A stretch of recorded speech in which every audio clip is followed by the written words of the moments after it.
Hello everyone. So the बेटा आज start करते हैं अपना। इसमें इस बात को समझने की कोशिश करो, अभी तक जो हमने डिस्कस कर लिया है वो डिफरेंशिएबिलिटी से रिलेटेड बातचीत कर ली थी, ठीक है। In a previous video we have discussed about the differentiability. Now we are going next one chapter, that is differentiation. अच्छा, एक बात समझो कि सबसे पहले आपको क्या होता है कि आप लिमिट्स के बारे में सीखते हो, जिसमें अप्रॉक्सीमेशन वगैरह से रिलेटेड बात होती है किसी फंक्शन की। फिर कंटिन्यूटी की बात की जाती है। तो कंटिन्यूटी में हम लोगों को इसी तरीके से चीज़ें होती हैं कि कंटिन्यूटी का सिंपल सा मतलब है कि पेन ना उठाना पड़े, जनरल रफ डेफिनेशन जो है।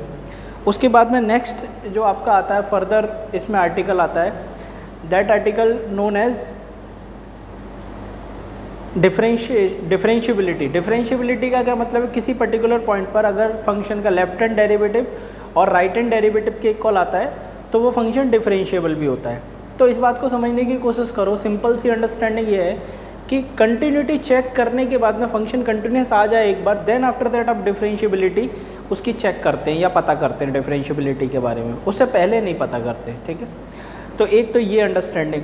दूसरी चीज़ आप इस बात को समझने की कोशिश करो कि अगर एक बार क्लियर हो गया कि the given function having a curvature at a particular point and also continuous to this particular point, then now we are able to making up a tangent for this particular function at a particular point. तो अब इस बात को सोचो कि differentiation का क्या मतलब है, ज्योमेट्रिकल इंटरप्रिटेशन क्या है डिफरेंशिएशन का। तो बहुत सिंपल सा इंटरप्रिटेशन है बेटा।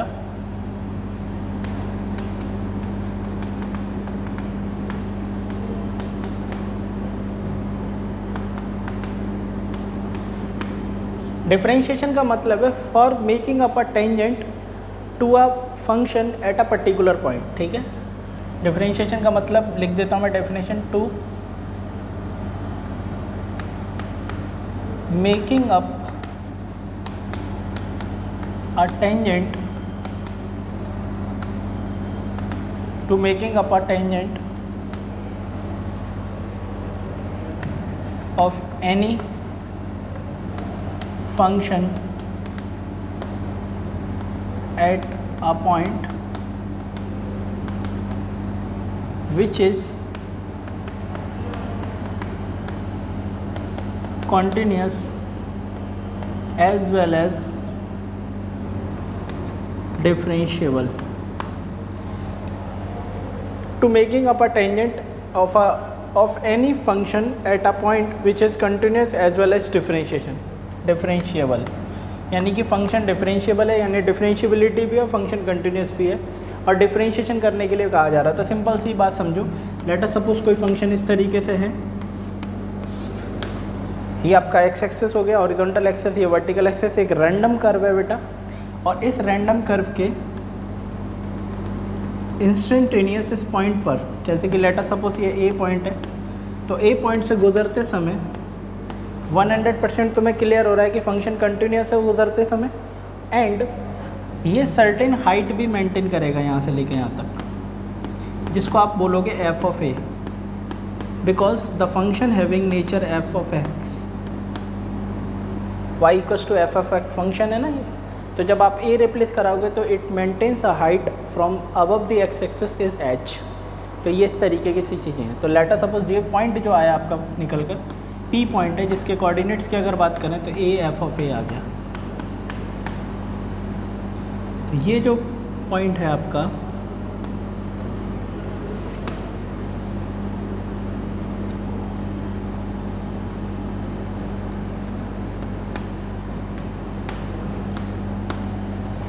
इस पॉइंट पर ये फंक्शन कैसा कहलाएगा, मतलब टेंजेंट आप ड्रॉ कर सकते हैं, है ना। आप टेंजेंट ड्रॉ कर सकते हैं आसानी से। एट एक्स इक्वल्स टू ए पर हमने आसानी से टेंजेंट ड्रॉ कर दिया, बिकॉज ए से गुजरते समय हमको कोई शार्प एज नहीं मिल रहा है, इस पॉइंट पर कर्वेचर मिला है बेटा। और अगर कर्वेचर मौजूद है तो हम टेंजेंट ड्रॉ कर सकते हैं, क्योंकि कहीं ना कहीं जो नेबरहुड पॉइंट्स होंगे वो तीनों ही पॉइंट्स एक स्ट्रेट लाइन में आ जाते हैं। लगभग आप इस तरीके से मान के चलो कि वो पॉइंट्स जो होंगे वो लगभग स्ट्रेट लाइंस में आ जाते हैं तीनों। तो कर्वेचर ना बनकर वो स्ट्रेट लाइन बन जाता है, ठीक है। और इसको कहते हैं टेंजेंट। आपको पता है कोई भी स्ट्रेट लाइन कर्व को अगर दो या दो से ज़्यादा पॉइंट्स पर कट करती है उसको सेकेंट बोलते हैं, और कोई भी स्ट्रेट लाइन अगर किसी पर्टिकुलर कर्व को एक पर्टिकुलर पॉइंट पर टच करके चली जाती है तो उस लाइन को उस कर्व के लिए टेंजेंट का नाम दिया जाता है। जैसे मैं एक सिंपल से और एग्जांपल से समझाऊँ आपको, तो आप ये मान लो कि लेट अस सपोज कि इस तरीके से ये पैराबोला है और आपने ये लाइन इस तरीके से ड्रॉ कर दिया, तो यहाँ पर ये 2 पॉइंट्स पर कट किया, ये P1 पॉइंट हो गया और ये P2 पॉइंट है। तो आप सोचो ये जो लाइन है वो इस कर्व के लिए, ये जो पैराबोलिक कर्व है उसके लिए सेकेंड का काम करेगी। जैसे मान लो इसकी इक्वेशन मान लेते हैं कर्व की y² बराबर 4x, और ये लाइन कोई भी लाइन किसी भी तरीके की है, तो ये इस तरीके से 2 पॉइंट पर कट करेगी। तो मोर देन 2 पॉइंट्स पर अगर कोई लाइन किसी कर्व को कट करती है तो उस लाइन को सेकेंट बोला जाता है। और जो सेक्शन बीच में आता है निकल कर, ये सेक्शन जो कि कर्व के इंटीरियर रीजन का सेक्शन है, इसको कॉर्ड बोलते हैं बेटा, इसको तो कॉर्ड बोलते हैं। और ये जो लाइन जा रही है इसको एल अगर बोला जाए तो ये सेकेंट का काम करती है। तो सेकेंट और टेंजेंट में सिंपल सा अंतर है, अगर किसी पर्टिकुलर पॉइंट पर टच कर कर चले जाए लाइन तो वही आपकी टेंजेंट बन जाती है और सेकेंट ये होती है। लेट अस सपोज आप इसको पीछे की तरफ बढ़ाते जाओ तो एक स्थिति ऐसी आएगी कि यही टच करके चली जाएगी। तो टेंजेंट और सेकेंट और कॉर्ड ये सब बेसिक सी डेफिनेशन है जो पहले भी बता दी जाती है बच्चों को। तो डिफरेंशिएशन का क्या मतलब है? डिफरेंशिएशन का सिंपल सा मतलब है कि किसी पर्टिकुलर पॉइंट पर टेंजेंट ड्रॉ करना है आपको, है ना, इंस्टेंटेनियस। तो आपको ये चेक करना पड़ेगा कि आपका गिवन जो फंक्शन है वो उस पर्टिकुलर पॉइंट पर डिफरेंशिएबल भी होना चाहिए, और डिफरेंशिएबल फंक्शन तब होगा जब वो फंक्शन कंटिन्यूस भी होगा। तो कंटिन्यूटी एंड डिफरेंशिएबिलिटी चेक करने के बाद डिफरेंशिएशन का नंबर लगता है। अब इस चैप्टर में इस बात को समझने की कोशिश करो, ये तो बेसिक अंडरस्टैंडिंग होगी बहुत ज़्यादा इसकी। अब इसमें ये देखते हैं कि बहुत तरीके के डिफरेंट टाइप्स ऑफ फंक्शंस होते हैं। लॉगरिथमिक फंक्शन है, एक्सपोनेंट फंक्शन है, एल्जेब्रिक फंक्शंस होते हैं, पॉलिनॉमियल में rational, irrational, different kinds of functions, जिसमें आप ट्रिग्नोमेट्रिक फंक्शन भी होते हैं, इन्वर्स ट्रिग्नोमेट्रिक फंक्शन होते हैं। तो ये जो डिफरेंशिएशन का जो चैप्टर है वो 2 पार्ट्स में डिवाइड किया जाता है मेन। वो 2 पार्ट्स क्या हैं? एक तो हमको रूल्स सीखने हैं डिफरेंशिएशन के, जैसे कि मान लो फंक्शन के कॉम्बिनेशन कितने तरीके हो सकते हैं। फंक्शंस को एडिशन करके लिखा जा सकता है, फंक्शंस को सब्ट्रैक्ट करके लिखा जा सकता है, फंक्शंस को प्रोडक्ट करके, डिवीज़न करके, और फंक्शन के अंदर फंक्शन या फंक्शन की पावर में function. These are the different kinds of manifestation, जो कि फंक्शंस को हम 2 फंक्शन या 2 से ज़्यादा फंक्शंस को अरेंज कर सकते हैं। तो इनके लिए डिफरेंट रूल्स काम करते हैं। 2 फंक्शंस प्रोडक्ट में है तो प्रोडक्ट रूल काम करेगा, 2 फंक्शंस डिवीजन में तो डिफरेंशिएशन के लिए डिवीज़न रूल अप्लाई होता है। अगर फंक्शन की पावर में फंक्शन होता है तो लॉगरिथमिक लॉग यूज़ करा जाता है डिफरेंशिएशन के लिए। और आपका अगर फंक्शन के अंदर फंक्शन है, मतलब कोई फंक्शन है उसके आउटर फंक्शन, फिर एक और इनर फंक्शन, जैसे आपने फंक्शन चैप्टर में पढ़ा होगा जब आपको कॉम्पोजिट फंक्शन के बारे में बताया जाता है। तो कॉम्पोजिट फंक्शन में क्या होता था? फंक्शन के अंदर फंक्शन, फंक्शन के अंदर फंक्शन, फंक्शन के अंदर फंक्शन, तो वहाँ चेन रूल अप्लाई होता है। तो आप ये समझो इस चैप्टर का जो एक सेक्शन कट कर चला जाता है, एक सेक्शन इसमें से निकलता है, वो तो रूल्स से रिलेटेड है कि रूल्स ऑफ डिफरेंशिएशन की बात हम वहाँ पर करेंगे। बट इसमें सेकंड जो आता है वो स्टैंडर्ड फार्मूला से रिलेटेड बात होती है। जैसे कि मान लो आपको कुछ स्टैंडर्ड फार्मूले याद करने पड़ेंगे डायरेक्टली, जैसे कि साइन का डिफरेंशिएशन कॉस होता है, कॉस का माइनस साइन होता है, टेन का सेक स्क्वायर एक्स होता है। वो सारे ही डिफरेंशिएशन के फॉर्मूले आपको एज इट इज़ याद होने चाहिए। डिफरेंशिएशन के फॉर्मूले आपको याद हो, रूल्स अप्लाई करना आता हो, तो आप ये मानो कि इस चैप्टर को सीखना और इस चैप्टर के क्वेश्चंस निकालना काफ़ी आसान हो जाता है। दूसरी चीज़ कि अगर कोई भी फंक्शन दे रखा है जो कि बड़ी कॉम्प्लेक्स शेप में है, तो हमारी पहली रेस्पॉन्सिबिलिटी होती है before applying any of the rules, जो कि हम इसमें पढ़ेंगे इस चैप्टर में, आप ये देखो कि इज़ देयर एनी पॉसिबिलिटी जहाँ सॉल्यूशन उसका किया जा सकता है, मतलब उसको सिंप्लीफाई किया जा सकता है। अगर सिंप्लीफिकेशन पॉसिबल है तो सबसे पहला काम है आपको कि जो भी एक्सप्रेशन आपको लिखा हुआ है सबसे पहले आप उसको सिंप्लीफाई करो। जैसे कि मैं एक सिंपल से एग्जांपल से अगर आपको बताऊं मेरी बात, लेट अस सपोज कि y equals to f x equals to sine x into cos x लिखा है। लेट अस सपोज बेटा ये लिखा हुआ है, ठीक है। अब आप इस बात को समझने की कोशिश करो, y equals to f x sine x cos x है, तो काफ़ी लोगों को लगेगा कि सर 2 फंक्शंस हैं जिनके बीच में प्रोडक्ट अप्लाई हो रहा है। और सर अगर दो फंक्शंस के बीच में प्रोडक्ट अप्लाई हो रहा है तो हमारे पास में रूल क्या होता है, प्रोडक्ट रूल। लेकिन आप इसको सिंप्लीफाई, थोड़ा सा ट्रिग्नोमेट्री लगाने की कोशिश कर लो। तुम सोचो साइन जो है वो ट्रिग्नोमेट्रिक फंक्शन है, कॉस भी एक ट्रिग्नोमेट्रिक फंक्शन है। तो अगर आप चाहते हो इसका सोल्यूशन करना, तो ऐसा नहीं है कि आप इसमें प्रोडक्ट रूल लगाओगे तो आंसर गलत आएगा, नहीं, आंसर सेम आएगा। लेकिन सबसे पहला काम है कि if there is any possibility simplification से रिलेटेड, तो you should simplify the function. और सिंप्लीफिकेशन किस तरीके से हो सकता है, आप इसमें 2 से मल्टीप्लाई 2 से डिवाइड कर दो, तो देखो ये एक्सप्रेशन कितना सिंप्लीफाई हो जाएगा। मतलब y equals to f x equals to 2 sin x cos x divided by 2। और आप पाओगे कि ये जो नुमरेटर में तुम्हारी चीज़ लिखी हुई है, ये कहीं ना कहीं sin 2x का फॉर्मूला होता है। sin 2x क्या होता है, 2 sin x cos x। तो फंक्शन की शेप चेंज होकर आ गई, y equals to f x sin 2x divided by 2, y equals to f x sin 2x divided by 2। This is the function जो कि सिंप्लीफाई होकर आया। तो जो आपने किया ये स्टेप, ये सिंप्लीफिकेशन है। Now we will differentiate this function.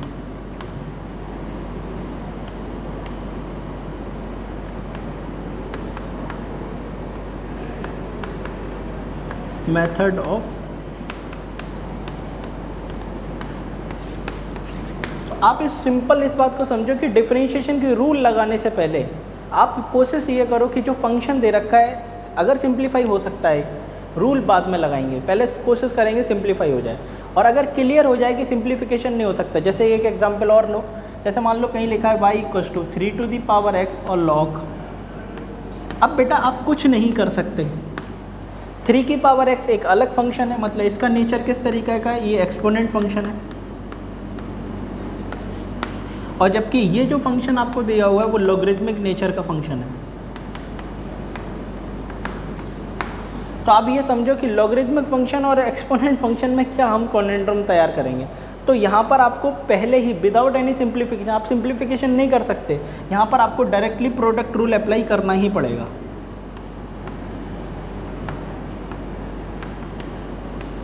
Must apply product rule,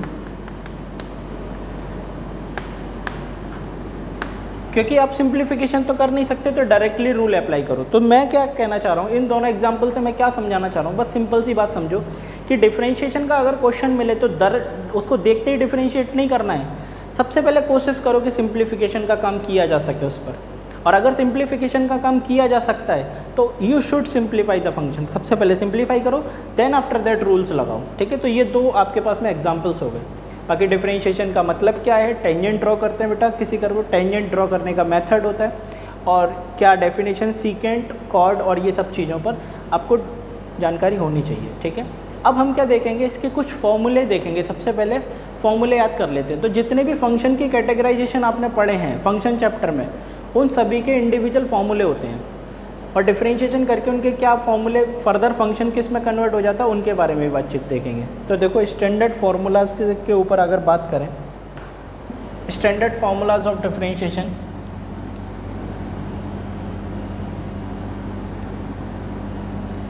बहुत ही इम्पोर्टेंट हैं ये फॉर्मूले और हेल्प भी करते हैं हमारी, है ना।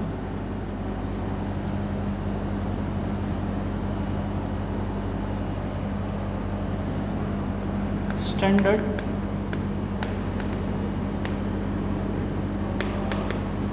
फार्मूलाज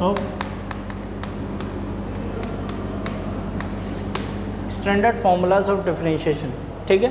तो देखो सब पर ही डिफरेंशियल ऑपरेटर लगाया जाएगा। डिफरेंशियल ऑपरेटर क्या होता है बेटा, डिफरेंशियल ऑपरेटर बहुत सिंपल है, D upon D X. If you are differentiating the function with respect to X, तो D upon D X is known as differential operator, जो कि डिफरेंशिएट करेगा फंक्शन को। तो सबसे पहले अलजेब्रिक फंक्शंस पर ही आते हैं। सबसे पहला जो आएगा वो आएगा d upon D x, x to the power n. तो x to the power n एक पॉलिनोमियल फंक्शन होता है। पॉलिनोमियल का मतलब क्या है कि x ये वेरिएबल है और ये कांस्टेंट है, तो पावर आगे आ जाती है बेटा इस केस में n-1, ठीक है। ये डिफरेंशिएशन का पहला है, n x की पावर n-1। उसके बाद आप अगला डिफरेंशिएशन का फॉर्मूला अगर आते हैं तो D upon D x log में ई एक्स के लिए अगर आप बात कर रहे हो तो 1 अपॉन एक्स होता है इसका, ठीक है। और इसी में अगर आप ए एक्स के लिए बात कर रहे हो, ए एक्स और ई एक्स में अंतर होता है, लॉग में बेस में ए एक्स अगर आप बात कर रहे हो तो ये हो जाएगा 1 अपॉन एक्स लॉग ई ए, ये डिफरेंशिएशन का फॉर्मूला हो, यानी 1 अपॉन एक्स लॉग ई ए, बेस में ए हो और यहाँ पर ई, क्योंकि लॉग ई 1 हो जाता है। यहाँ पर नेक्स्ट क्वेश्चन, नेक्स्ट मतलब D upon D X E to the power X का डिफरेंशिएशन बेटा E to the power X ही होता है, कोई दिक्कत नहीं है। और D over D X A to the power X का differentiation A to the power X log E A होता है, ठीक है। ये डिफरेंशिएशन के डायरेक्ट फॉर्मूले याद रखने हैं। तो देखो ये दोनों एक्सपोनेंट फंक्शन हो गए एक तरीके से, ये लॉगरिथमिक और ये आपका एल्जेब्रिक फंक्शन है। एल्जेब्रिक का डिफरेंशिएशन इस तरीके से होता है, ये डिफरेंशियल ऑपरेटर्स चल रहे हैं। उसके बाद आपको पता है ट्रिग्नोमेट्रिक फंक्शंस आ जाते हैं। ट्रिग्नोमेट्रिक फंक्शन में डी अपॉन डी एक्स, अगर साइन एक्स पर बात करें तो साइन एक्स कन्वर्ट हो जाता है कॉस एक्स में, और D upon D x cos x की बात करें तो वो कन्वर्ट हो जाता है माइनस साइन एक्स में, ठीक है।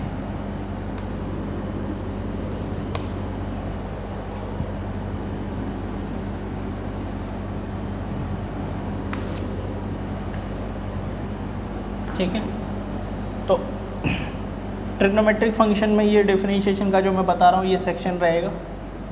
इसके आगे की बात करते हैं शुरुआत अपनी, और भी फॉर्मूलात वगैरह हैं इसमें तो वो भी देखो आप लोग। तो नेक्स्ट सेक्शन जो निकल कर आता है बेटा इसमें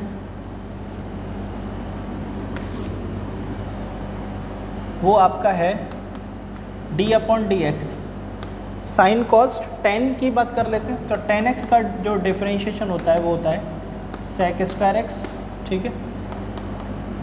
D upon D x sec x, तो बेटा सेक एक्स का होता है सेक एक्स टेन एक्स, ठीक है। सेक एक्स टेन एक्स होता है। फिर d upon D x cot x का होता है minus cosec square x, D upon D x cosec x का होता है माइनस कोसेक एक्स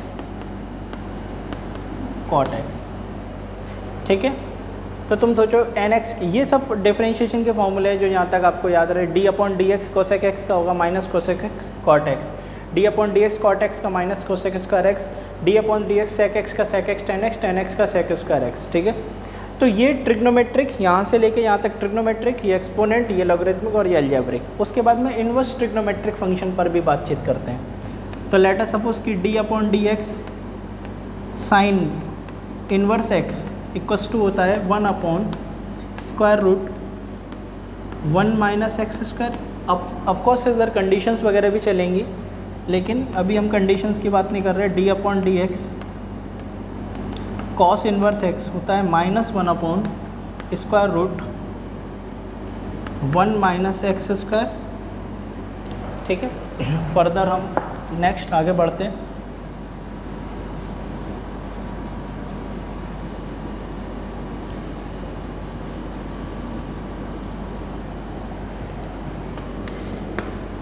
नेक्स्ट आप आगे बढ़ोगे तो यहाँ पर आ जाएंगी चीज़ें। D upon D x cos inverse हो गया ना, tan inverse x, tan inverse x होता है 1 upon 1 plus x square, d upon D x cot inverse x minus 1 upon, बस माइनस का डिफरेंस, माइनस का अंतर आ जाता है, मतलब 1 अपॉन एक्स स्क्वायर। फिर d upon D x sec inverse x 1 upon modulus x square root x square minus 1। फिर डी अपॉन डी एक्स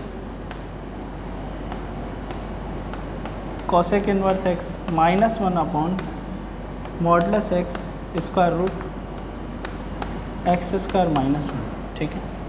कुछ इस तरीके से ये फॉर्मूलाओं का सारा कलेक्शन है, ठीक है ना। तो आप एक बार देख लो सारे ही फॉर्मूले, और this is known as differential operator. Differential, this is what differential operator is, ये करता है डिफरेंशिएशन, ठीक है। तो एक बार देखो तसल्ली से बताओ, बात समझ में आ गई आपको, सारे ही फॉर्मूले आसानी से समझ में आ रहे हैं।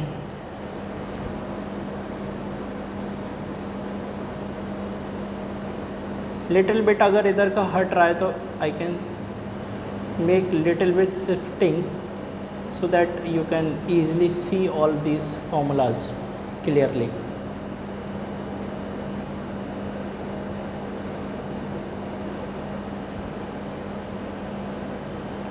तो बेटा ये सभी फॉर्मूले आपको अच्छे से प्रिपेयर होने चाहिए, अच्छे से आने चाहिए, तभी आप ये मान के चलो कि आप अच्छे से इसमें काम कर पाओगे।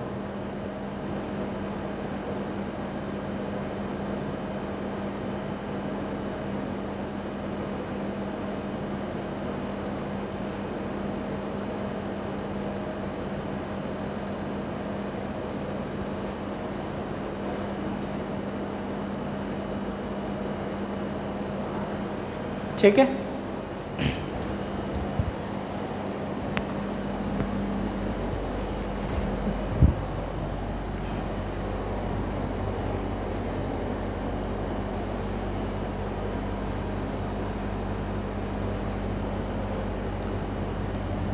तो ये स्टैंडर्ड फार्मूले सभी मेमोरी बैंक में आपके होने चाहिए। ये सारे स्टैंडर्ड फार्मूले आपको आने चाहिए अच्छे से, अगर आप चाहते हो इस चैप्टर के क्रक्स को पकड़ना। फर्स्ट डेरिवेटिव मेथड से ये सारे ही फॉर्मूले लिमिट वगैरह की कॉन्सेप्ट से अप्लाई करके निकाले जा सकते हैं, इसमें कोई दिक्कत वाली बात नहीं है, ठीक है ना।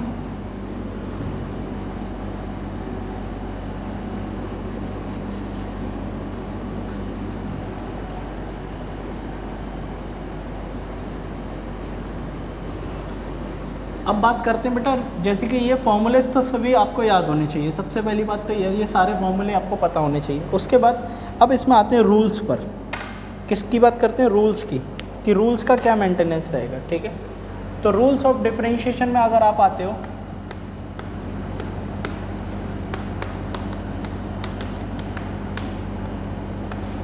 तो रूल्स ऑफ डिफरेंशिएशन में फर्स्ट रूल जो होता है that is known as product rule, या एलिमेंट्री रूल भी वो होता है बेटा एक, लेकिन वो तो जर्नल बहुत ही ज़्यादा सिंपल रूल है, तो चलो एलिमेंट्री रूल ही देख लेते हैं।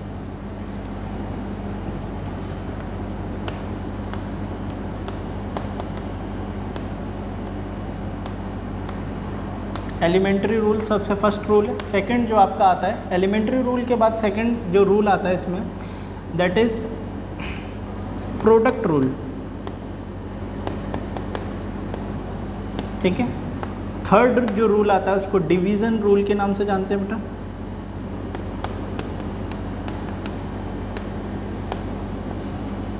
Division rule. फोर्थ यानी एलिमेंट्री रूल, प्रोडक्ट रूल और डिवीज़न रूल, ये डिवीज़न रूल होता है। डिवीज़न रूल के बाद जो नेक्स्ट रूल है आपका वो उसको कहते हैं चेन रूल, चेन रूल। और लास्ट जो होता है वो फंक्शन की पावर फंक्शन के लिए यूज़ होता है, लेकिन मेन जो अंडरस्टैंडिंग है वो यही है। अब आप ये कहोगे कि कब कौन से रूल्स अप्लाई होते हैं, तो इस रूल की अगर बात करें तो ये अप्लाई होता है जब फंक्शंस को एडिशन सब्ट्रैक्शन कर कर अरेंज किया जाता है। इस रूल का मेन जो तरीका है, मतलब वर्किंग का एलिमेंट्री रूल कब वर्क करता है, जब दो या दो से ज़्यादा फंक्शंस को एडिशन सब्ट्रैक्शन करके लिख दिया। तो एक तो ये तरीका है। एग्जाम्पल अगर मैं यहाँ पर देना चाहूँ आपको तो आप ये देख लो, y इक्वस टू मान लो लिखा हुआ है sin x plus minus x की पावर क्यूब, ये है। तो x की पावर क्यूब बेटा एक एल्जेब्रिक फंक्शन है क्यूबिक, और ये sin x है, तो दोनों के बीच में एडिशन सब्ट्रैक्शन लिखा हुआ है, ठीक है। प्रोडक्ट रूल की अगर बात करें तो प्रोडक्ट रूल काम करता है जब फंक्शंस, दो डिफरेंट फंक्शंस को बीच में प्रोडक्ट लगा होता है। बात से भी क्लियर हो रहा है प्रोडक्ट रूल काम तभी करेगा। तो सबसे पहले सिंपलीफिकेशन वाली चीज़ें तो चलती हैं, बाकी एग्जाम्पल अगर मैं इसी को ही उठाऊँ तो आप यहाँ पर इस तरीके से समझ लो, y बराबर अगर लिखा हुआ है x की power cube into sine x, तो कहीं ना कहीं अब तुम्हें समझ में आ रहा है कि x की power cube into sine x होगा, वहाँ एडिशन सब्ट्रैक्शन था, तो उसमें एलिमेंट्री रूल, यहाँ प्रोडक्ट रूल काम करेगा। डिवीज़न रूल, तो डिवीज़न रूल में आप इस बात को समझो कि मान लो y बराबर लिखा है इस तरीके से f(x) डिवाइडेड बाई gx। लेकिन ध्यान से समझ लेना, ये सब जो लिखे हुए रूल लगाने से पहले आपको सिंप्लीफिकेशन करना होता है कि इज़ देयर अ पॉसिबिलिटी की सिंप्लीफाई कर पाएँ। तो इस तरीके के एग्जाम्पल को अगर तुम देखना चाहो तो ऐसे देख सकते हो, y इक्वल्स टू मान लो लिखा हुआ है x-2 divided by x² - 4x + 9। तो बेटा ये डिवीज़न है ना, रैशनल फंक्शन है, एक न्यूमरेटर और एक डिनोमिनेटर, dy/dx निकालना है। तो ये फंक्शन जो है आपका वो कहीं ना कहीं किस कैटेगरी में चला गया, डिवीज़न रूल से सॉल्व होगा, है ना। लेकिन हो सकता है आप क्वाड्रेटिक फैक्टर करके देखो, इट माइट बी पॉसिबल कि सेम फैक्टर आ जाए तो ख़त्म हो जाए, इट माइट बी पॉसिबल ना। लेकिन अगर नहीं आएगा तो we should apply division rule, क्योंकि फंक्शन के डिवाइड में फंक्शन है। चेन रूल काम करता है बेटा कॉम्पोजिट फंक्शन के लिए, it works for the composite function. अब कंपोजिट फंक्शन क्या होते हैं, फंक्शन जो लिखा हुआ है y बराबर f के अंदर gx फंक्शन। ऐसा भी हो सकता है, ऐसा ज़रूरी नहीं है कि यही है, और भी मतलब दूसरा तरीका क्या हो सकता है g फंक्शन के अंदर fx चला जाए, मतलब फंक्शन के अंदर फंक्शन पेनिट्रेट जब करता है तो उसको कंपोजिट बोलते हैं, और वहाँ चेन रूल अप्लाई होता है। तो चेन रूल का एग्जाम्पल अगर देखना चाहो तो, जैसे मैं अगर इसी में ही बताऊँ आपको, तो आप लिख सकते हो example y equals to sine x की पावर क्यूब, और अगर अलग से एक और लिखना चाहो y equals to sine x की होल पावर क्यूब। ये दोनों अलग अलग चीज़ें हैं बेटा।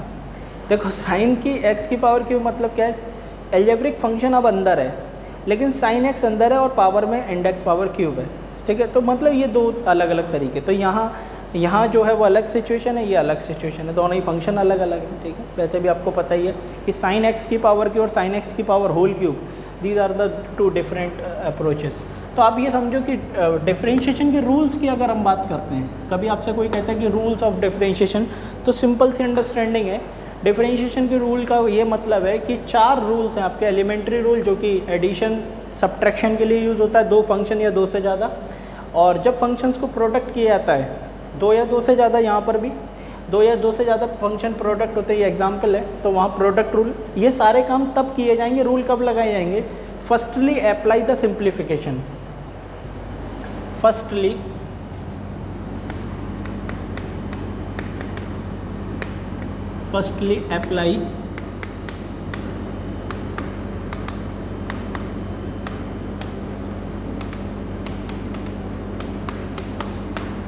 अप्लाई सिंप्लीफिकेशन, ठीक है। सबसे पहले आप सिंप्लीफिकेशन अप्लाई करो, देन आफ्टर दैट आप रूल्स के बारे में कोई बातचीत करेंगे, है ना। उससे पहले नहीं, उससे पहले बात करने का कोई सेंस नहीं बनता ना। ऐसा नहीं है आंसर गलत आ जाएगा, लेकिन firstly apply the simplification, then after that you should apply the rules, ठीक है। और रूल्स को हम एक एक करके सीखेंगे, सारे रूल्स देखेंगे, एलिमेंट्री रूल के बारे में भी जानेंगे, प्रोडक्ट रूल देखेंगे, डिवीज़न रूल और चेन रूल, सब के बारे में बातचीत करेंगे डिटेल में, ठीक है। तो देख लो बेटा, एक बार बताओ बात समझ में आई या नहीं आई यहाँ तक।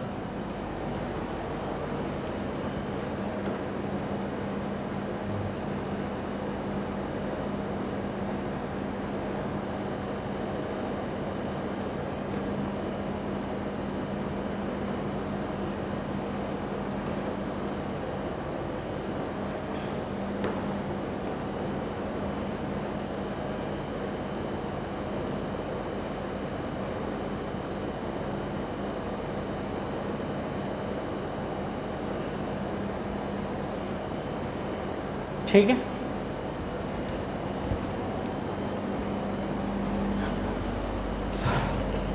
तो मेरे भाई आज के लिए इतना ही रखते हैं इसमें वीडियो में। कल हम लोग डिस्कस करेंगे एलिमेंट्री और ये प्रोडक्ट रूल वगैरह, मतलब कल ही आप ये मान के चलो डिफरेंशिएशन का थ्योरेटिकल पार्ट ख़त्म हो जाएगा, क्योंकि इन रूल्स को सिखाने में ज़्यादा टाइम नहीं लगेगा। एक कैटेगरी और भी होती है, वो कैटेगरी कुछ इस तरीके से कि फंक्शन जो लिखा है ना बेस में, उस पर पावर में चला जाए एक फंक्शन। जब इस तरीके की सिचुएशन है कि फंक्शन की पावर में फंक्शन चला जाता है, तो वहाँ भी एक लॉग वगैरह यूज़ करके जो पावर में फंक्शन है वो प्रोडक्ट में आ जाता है, ठीक है। ये तो फंडामेंटल प्रॉपर्टी होती है लॉग की, तो वो अप्लाई करते हैं। तो आज के लिए इतना ही रखते हैं मेरे भाई, और डिफरेंशिएशन आज से हमारा स्टार्ट हो गया, और अब इसी के डिस्कशन पर हम लोग बातचीत करेंगे। Bye bye to all of you guys, bye.